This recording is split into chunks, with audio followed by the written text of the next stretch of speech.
Canto 3. Summary.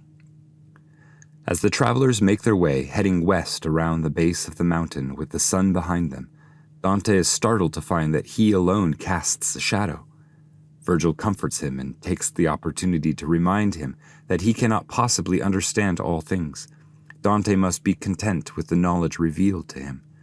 Virgil, too, is subject to limited knowledge, for he does not know which way to go, and they must wait for clear direction. At that moment, a flock of souls comes up behind them.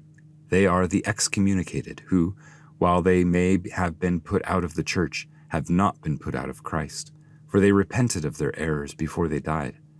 They are still spirits already elected by that peace that waits for them above. However, because of their opposition to the church, they must wait here 30 times the number of years they had lived in their presumption, that is, in a state of excommunication. As they talk together, the souls are struck by amazement at Dante's shadow, something that will happen several more times as they climb the mountain. They are approached by one soul in particular, eager to share his story. It is Manfred, the bastard son of Frederick II, who was crowned king of Sicily in 1258.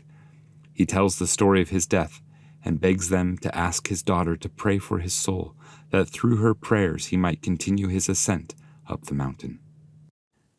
Canto 3. The Excommunicated.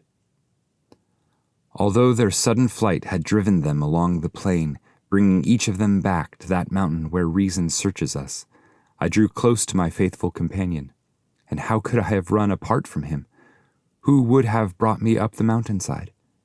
He appeared to be tormenting himself. O conscience, dignified and clear, how harsh a sting to you is the smallest mistake.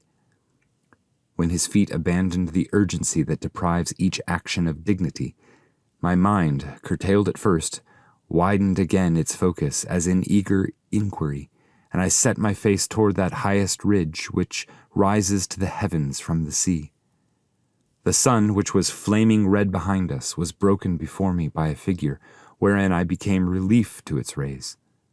I turned around to my side, filled with fear of being abandoned, when I saw the earth was shadowed over only before me. My comfort. "Why do you still disbelieve?" he began to say, fully facing me. "Don't you trust me to guide and be with you? It is now vespers there where lies buried the frame with which I once made a shadow. Naples has it, taken from Brindisi. Now if nothing casts shade in front of me, be not more amazed than at the heavens that do not obstruct one another's rays. The power ordains similar bodies suffer torments, fevers, and colds, but he does not will the how be unveiled to us. Mad is he who hopes our comprehension is able to pass the infinite way that contains one substance in 3 persons. Be content, humankind, with the quia, for if you had been able to see all, Mary would not have needed to give birth. And you have seen men fruitlessly desire, whose one desire would have been quieted, who live eternally in this sorrow. I speak of Aristotle and Plato and of many others. And here he bowed his head and said no more, and remained troubled. Meanwhile, we came to the foot of the mount, and there we found the rock sloped so steeply that the swiftest legs would have been in vain. That most deserted, fragmented landslide in between Lerici and Turbia is a stair free and clear compared to this. Now, who knows to which hand the hill slopes down?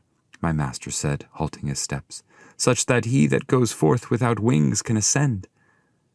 And while he was examining his mind concerning the way, holding his face down, and I was gazing up around the rock, a flock of souls there on my left-hand side appeared to me, moving their feet toward us, while seeming not to.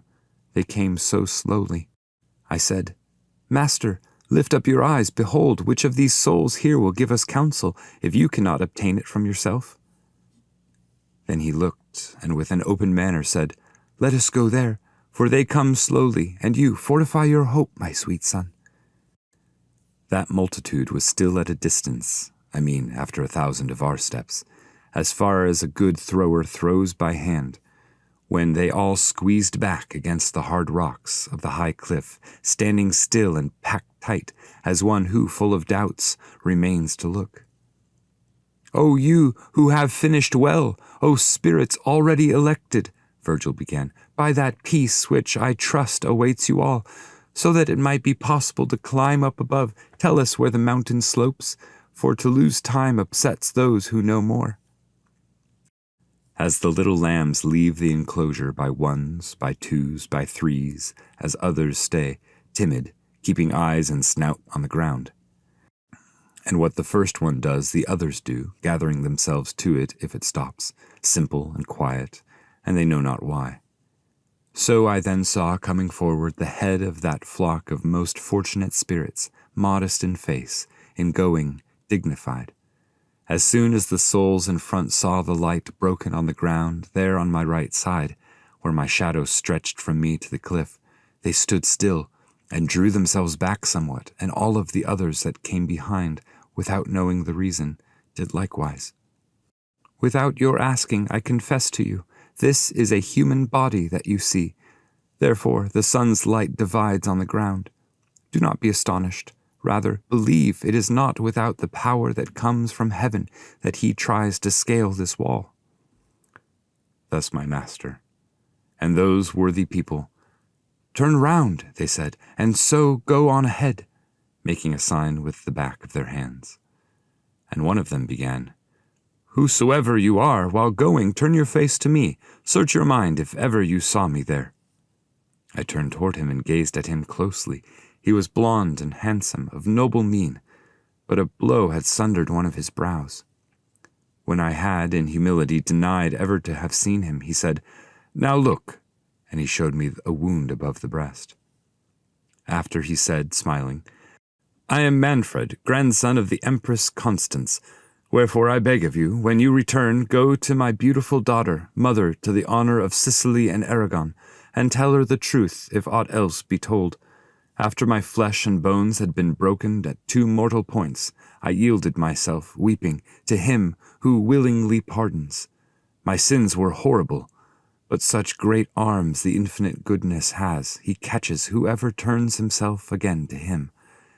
If the shepherd of Cosenza, he who was then sent by Clement to hunt me down, had well read this page in God's will, the bones of my body would still be at the head of the bridge near Benevento, beneath the care of a heavy barrow of stone.